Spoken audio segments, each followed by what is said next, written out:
Assalamualaikum warahmatullahi wabarakatuh.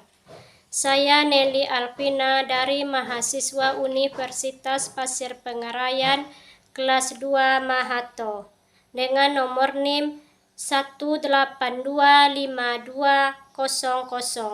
Di sini saya akan menjelaskan pembahasan bahasa Indonesia.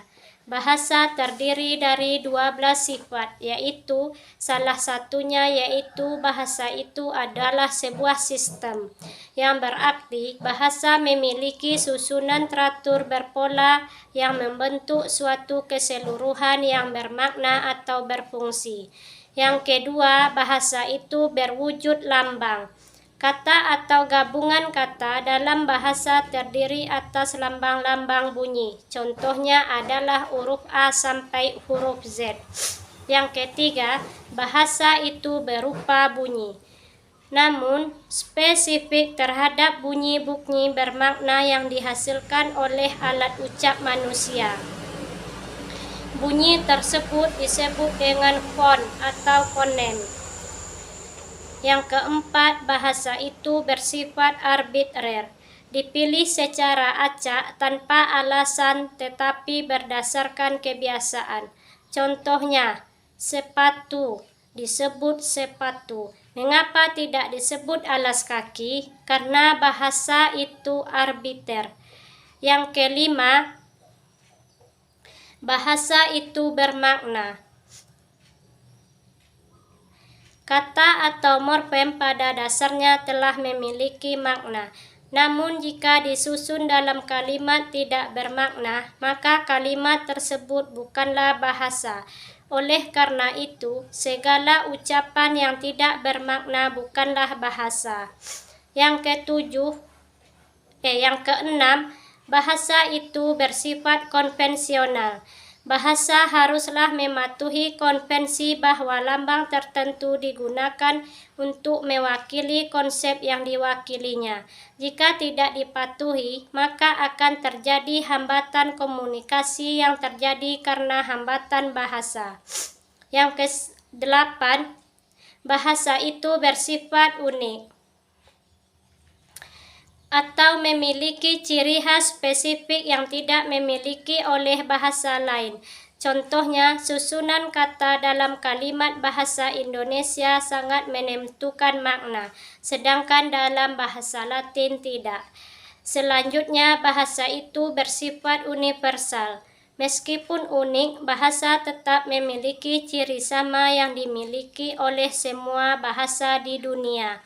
Misalnya, setiap bahasa memiliki kata-kata berkategori nomina, verba, adjektiva, adverbia. Setiap bahasa juga memiliki unsur konsonan dan vokal.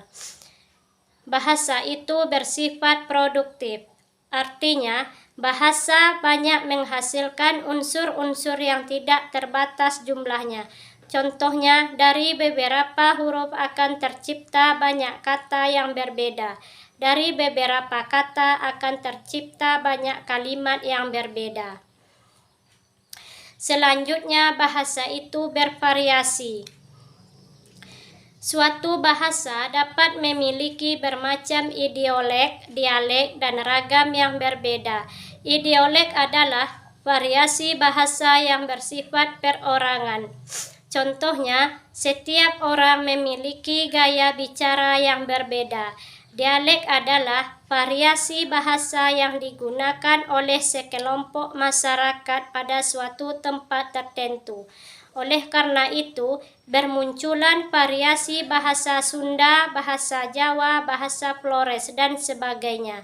Sedangkan ragam adalah variasi bahasa yang digunakan dalam situasi tertentu. Misalnya, jika berada pada situasi formal, kita selalu berusaha menggunakan bahasa baku. Sebaliknya, jika berbicara dalam situasi non-formal, kita akan menggunakan ragam bahasa non-baku. Ke-11, bahasa itu bersifat dinamis. Perkembangan budaya suatu masyarakat bahasa akan berakibat pula pada perkembangan bahasanya. Suatu kata dapat meluas atau menyempit maknanya. Berbagai dialek akan terus bermunculan dan kosakata suatu bahasa akan terus bertambah. Dan yang ke-12, bahasa itu bersifat manusiawi. Binatang tidak dapat menyampaikan konsep baru atau ide baru dengan alat komunikasinya. Mengapa demikian? Karena binatang tidak dianugerahi akal budi bahasa yang menyamai manusia. Bagaimana kedudukan bahasa Indonesia sebagai bahasa kebanggaan bangsa? Bahasa Indonesia berkedudukan sebagai bahasa nasional dan bahasa resmi negara. Dalam kedudukannya sebagai bahasa nasional, bahasa Indonesia berfungsi sebagai sarana pemersatu berbagai suku bangsa dan sebagai sarana komunikasi antar daerah dan antar budaya daerah. Sementara itu, dalam kedudukannya sebagai bahasa resmi, sebagai bahasa resmi negara, bahasa Indonesia berfungsi sebagai bahasa resmi kenegaraan, bahasa pengantar pendidikan, bahasa komunikasi tingkat nasional, bahasa media massa, serta bahasa pengembangan dan pemanfaatan ilmu pengetahuan dan teknologi. Dengan kedudukan seperti itu, bahasa Indonesia memiliki peran yang sangat penting dan strategis dalam memfasilitasi proses kemajuan dan bangsa Indonesia. Perbedaan makna denotatif dan makna monotatif. Konotasi adalah sebuah kata yang mengandung makna kias atau bukan kata sebenarnya. Makna konotatif ini dipengaruhi oleh nilai dan norma yang dipegang oleh masyarakat. Hal ini mengakibatkan adanya perbedaan fungsi sosial kata dengan makna yang hampir sama, karena berkaitan dengan nilai rasa. Makna konotatif ini biasanya ditemukan pada karya sastra seperti pantun, puisi, cerpen, dan lain-lain. Contohnya, pejabat tersebut mencari kambing hitam untuk mempertahankan jabatannya. Kata kambing hitam bermakna orang yang disalahkan. Contoh yang kedua, Ririn anak yang ringan tangan dan baik. Ringan tangan bermakna anak yang rajin dan suka menolong. Makna denotasi adalah makna dengan pengertian objektif dan apa adanya. Maksudnya, dari apa adanya adalah tidak disertai dengan perasaan dan pemikiran tanpa menimbulkan nilai rasa tertentu. Secara sederhana, denotasi atau denotatif adalah makna yang bersifat umum. Contohnya, tulang rusuk berfungsi untuk melindungi organ-organ penting yang ada di dalam rongga dada. Duduklah dengan posisi yang benar agar tulang punggung tidak menjadi rusak karena bengkok. Contoh homonim, homofon, dan homograf. Sering kali kita menemukan suatu percakapan dengan kata yang memiliki dua makna atau lebih yang membuat ambigu pendengarnya. Perbedaan kata ini terbagi menjadi 3 yang memiliki perbedaan masing-masing, yaitu homonim, homofon, dan homograf. Lalu apa aja pengertian dan contoh dari ketiga jenis itu? Homonim adalah kata yang sama lafal dalam ejaannya, tetapi berbeda maknanya karena berasal dari sumber yang berlainan. Contoh homonim yaitu bisa atau mampu. Disebut juga dengan kata bisa atau zat racun. Miftah bisa mengerjakan soal bahasa Inggris itu dengan mudah. Bisa ular kobra itu sangat mematikan. Contoh homonim yang kedua yaitu genting. Genting disebut juga dengan kata atap, atau genting disebut juga dengan darurat. Contoh, genting rumah Pak Broto bocor semalam diterpa hujan.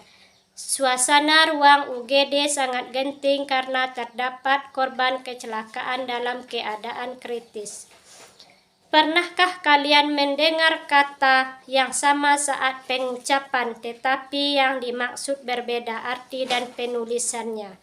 Seperti rock atau pakaian dan rock atau aliran musik, yaitu adalah kata homofon. Jadi, homofon adalah kata yang sama pengucapannya dengan kata lain, tetapi perbedaan ejaan dan maknanya. Homofon hampir sama dengan homonim, namun perbedaannya jika homofon berbeda tulisan, sedangkan homonim memiliki tulisan yang sama. Contoh homofon yaitu rock atau pakaian dan rock atau aliran musik. Dalam Kamus Besar Bahasa Indonesia, homograf adalah kata yang sama ejaannya dengan kata lain, tetapi berbeda lafal dan maknanya. Lalu apa saja contoh kata homograf? Contoh homograf yaitu apel, apel atau buah, dan apel atau kegiatan upacara. Contohnya, apel Malang yang berwarna hijau sangat digemari wisatawan lokal dan mancanegara.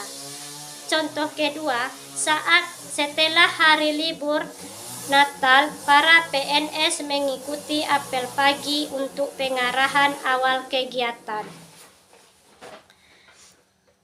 Contoh ragam bahasa ilmiah.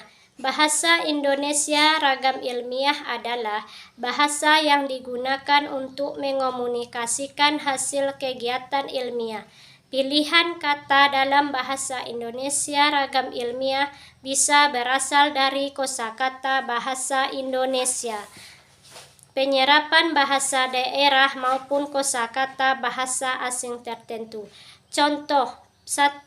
Penelitian ini mengkaji teknik pentajaman objek yang efektif dan efisien. Contoh yang kedua, barisan upacara itu memiliki formasi yang rapi. Dan contoh yang ketiga, Soekarno menjadi figur yang baik buat bahasa Indonesia. Cukup sekian penjelasan dari saya. Sekian dan terima kasih. Assalamualaikum warahmatullahi wabarakatuh.